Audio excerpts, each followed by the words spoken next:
Hola a todos, en el video se podrá observar la resolución de un ejercicio relacionado con la matriz de caminos. El problema nos pide determinar la matriz de caminos asociada al grafo que se muestra en la imagen. Solución. Iniciaremos nuestro análisis determinando la matriz de adyacencia asociada al grafo. Reconocemos que el grafo tiene 5 vértices, los cuales están numerados del 1 al 5.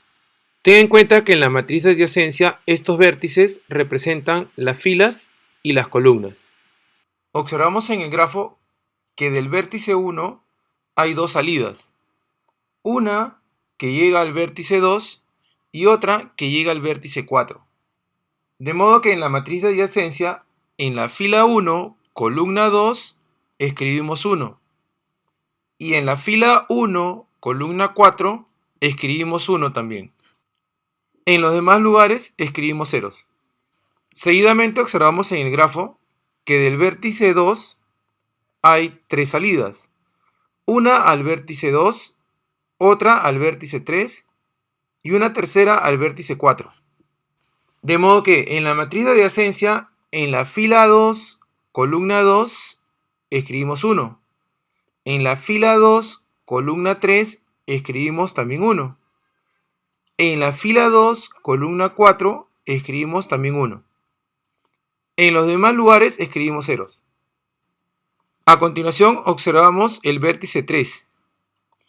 Notamos que en el vértice 3 no hay salidas, de modo que en nuestra matriz de adyacencia escribimos ceros en la fila 3. Seguidamente observamos el vértice 4. En el vértice 4 observamos dos salidas, una que llega al mismo vértice 4 y otra que llega al vértice 5, de modo que en la fila 4, columna 4, escribimos 1. Y en la fila 4, columna 5, escribimos 1 también. En los demás lugares escribimos ceros. Finalmente observamos que del vértice 5 solamente hay una salida, y esta llega al vértice 3. De modo que en la matriz de adyacencia, en la fila 5, columna 3, escribimos 1. En los demás lugares escribimos ceros. Ten en cuenta que nosotros queremos determinar la matriz de caminos asociada al grafo. Y esto será posible a partir de la matriz de adyacencia, la cual se muestra en la imagen. Como paso número 1, para determinar la matriz de caminos, marcamos todos los unos existentes en la diagonal principal de la matriz de adyacencia.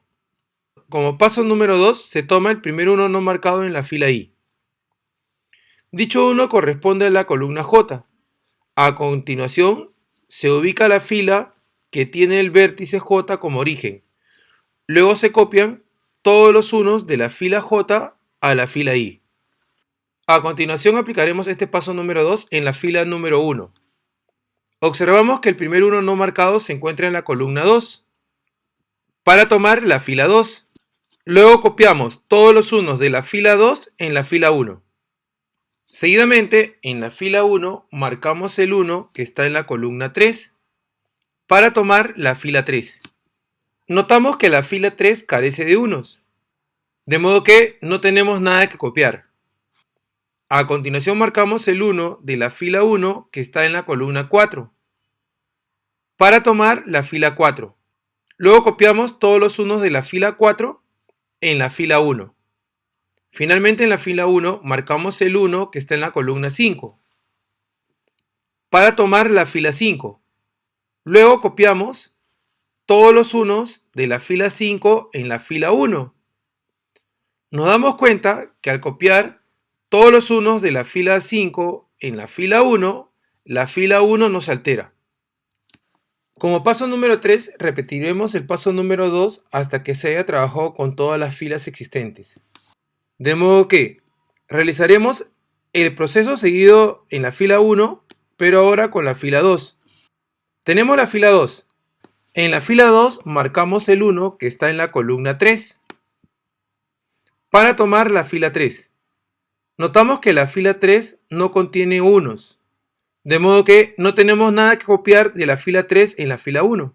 Seguidamente, en la fila 2 marcamos el 1 que está en la columna 4 para tomar la fila 4. Luego copiamos los unos de la fila 4 en la fila 2. Finalmente, en la fila 2, marcamos el 1 que está en la columna 5 para tomar la fila 5. Luego copiamos los 1 de la fila 5 en la fila 2. Notamos que al copiar el 1 de la fila 5 en la fila 2 no se altera. Pasamos a la fila 3. Notamos que la fila 3 carece de unos, de modo que al no existir unos en la fila 3, pasamos inmediatamente a otra fila. Pasamos a la fila 4. En la fila 4 marcamos el 1 que está en la columna 5 para tomar la fila 5. Luego copiamos el 1 de la fila 5 en la fila 4. A continuación marcamos el 1 de la fila 4 que está en la columna 3 para tomar la fila 3. Notamos que la fila 3 carece de unos, de modo que no tendríamos unos para copiar en la fila 4. Finalmente, en la fila 5 marcamos el 1 que está en la columna 3 para tomar la fila 3. Luego notamos que la fila 3 carece de unos, de modo que no habría unos que copiar en la fila 5. Por lo tanto, nuestra matriz de caminos queda expresada de la siguiente forma.